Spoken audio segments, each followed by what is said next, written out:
Okay, so this was for the Bio 375 Lesson 1 group problems.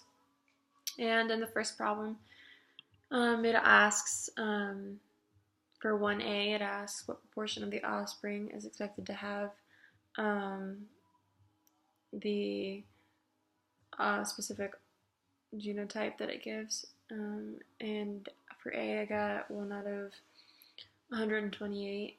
And then for B, it asks the same thing but just for a different genotype. And for B, I got 1 out of 256, or 1 out of 256.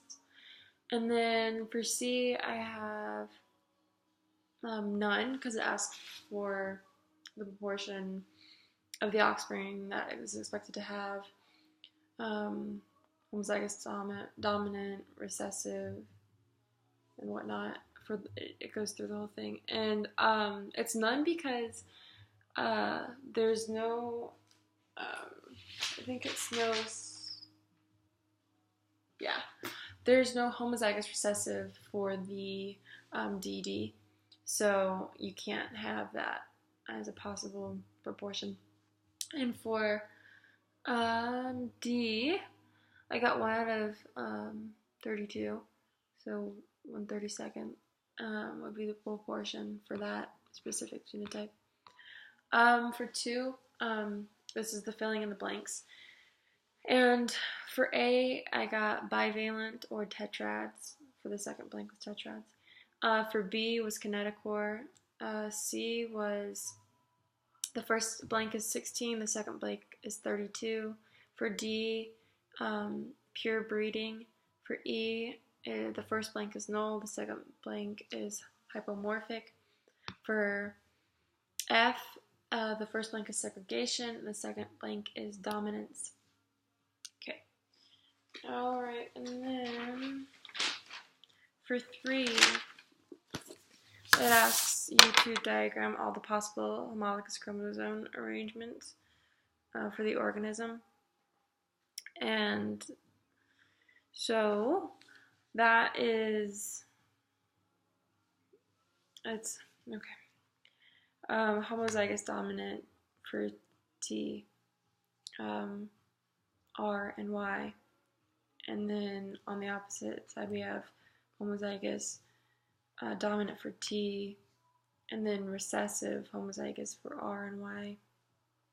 And so for the rest of them, it's big T, little r, big Y, and then the next one is big T, big R, little y. And then the last 2 sets are homozygous dominant for T and R, and then homozygous recessive for Y, homozygous dominant for T and Y, and homozygous recessive for R, homozygous dominant for T, homozygous recessive for R and Y, homozygous dominant for T, R, and Y. And then for B, I'm just going to read them off in sets. Homozygous dominant for T and R, and homozygous recessive for Y, homozygous dominant for T, homozygous recessive for R and Y, homozygous dominant for T and Y, homozygous recessive for R, homozygous dominant for T and R, and heterozygous for Y. No, sorry, homozygous recessive for Y.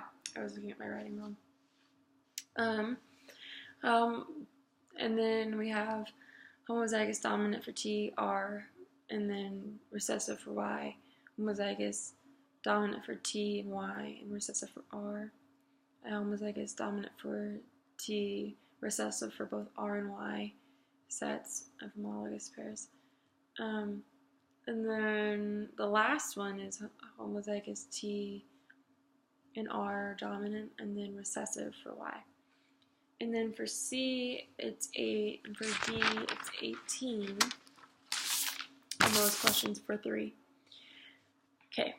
And then for 4, it's talking about a horse that has 32 pairs of chromosomes. And for A, I got 64 chromosomes. B, I got 16 tetrads. C, I got 128 chromatids. D, I got 256 chromatids. And E, I got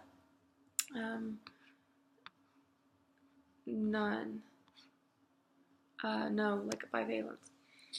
And then for 5, for A, I got 9 out of 64. So 9/64. C, I got 1/16. B, I got 1/32. And D, I got 1/64. And those are the answers that I got.